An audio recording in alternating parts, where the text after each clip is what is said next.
Je voudrais commencer en vous montrant une carte du monde, une carte qu'on a tous eue à l'école, on appelle ça un planisphère, en langage technique on appelle ça la projection de Mercator, du nom d'un cartographe flamand, Gerardus Mercator. Et sur cette carte qu'on utilise tous, il y a un problème, un gros problème, mais lequel? C'est quoi? La Russie, elle est trop grande par rapport à ça. Et l'Afrique trop petite. Et l'Afrique trop petite. Exactement, le problème c'est la taille de l'Afrique. Bravo Ambre. Sur les cartes, elle est minuscule quand on pense à la taille réelle du continent et de ses 54 pays. Pour mieux comprendre, voici la carte qu'on vient de voir et voici maintenant celle qui respecterait la taille de l'Afrique par rapport au Groenland, par exemple. Et c'est pas la même histoire. Moi, je suis franco-sénégalais, c'est un sujet dont on me parle depuis que je suis tout petit. Mais c'est un vieux débat et ça a pris une nouvelle dimension depuis cet été avec une grande campagne de communication soutenue par l'ensemble des pays africains, une campagne baptisée Correct the Map. Nous utilisons encore une cartographie datant du XVIe siècle, qui minimise intentionnellement la vraie taille de l'Afrique. Regardez ces deux masses terrestres. Sur la majorité des cartes du monde, elles sont presque égales. La réalité, c'est que l'Afrique est 14 fois plus grande que le Groenland. Ça doit changer. Cette campagne est largement relayée dans les médias qui traitent de l'actualité africaine. Est-il enfin temps de redessiner la carte de l'Afrique? L'Union africaine appelle à corriger la représentation de l'Afrique sur les cartes du monde.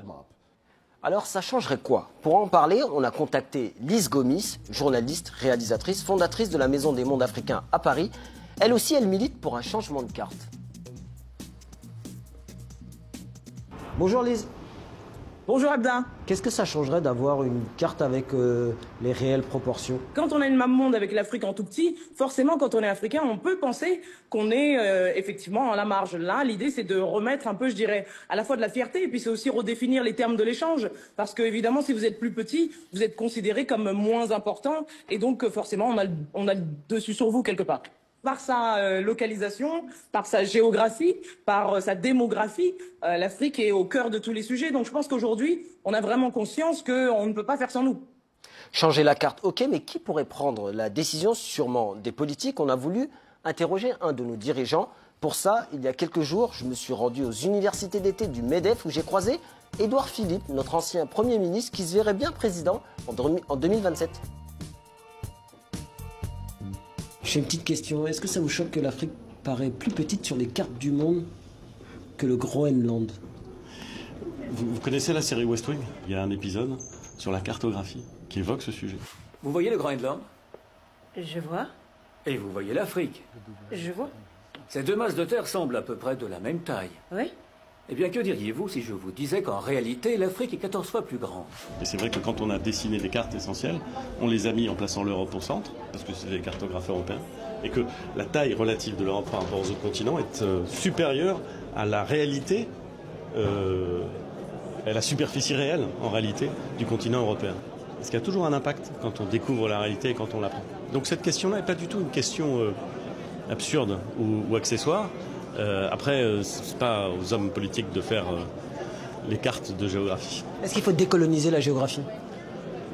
Comment on pourrait décoloniser l'histoire? Il faut toujours se poser toutes les questions nécessaires. Si ce n'est pas aux hommes politiques de changer les cartes, Jean-Michel...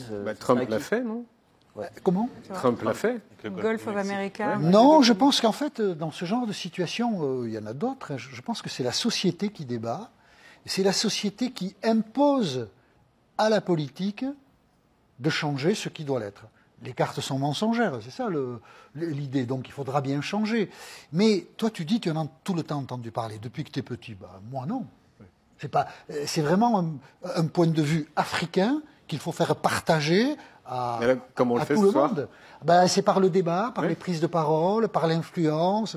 Et de ce point de vue, Édouard Philippe a raison. La politique, je ne sais pas qui d'ailleurs, qui déciderait de redessiner les cartes du monde, si Elisabeth Borne disait, après avoir parlé du Panthéon, il faut donner plus de place à l'Afrique, tu vois, elle aurait du mal à se faire entendre.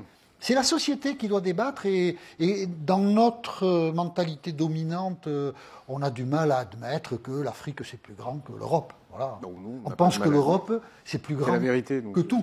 Oui, mais on a du mal à l'admettre. C'est pas une vérité qui est installée. C'est la vérité, mais elle n'est pas installée. Il faut l'installer et à ce moment-là, quand il sera à l'Élysée, Édouard Philippe modifiera les cartes.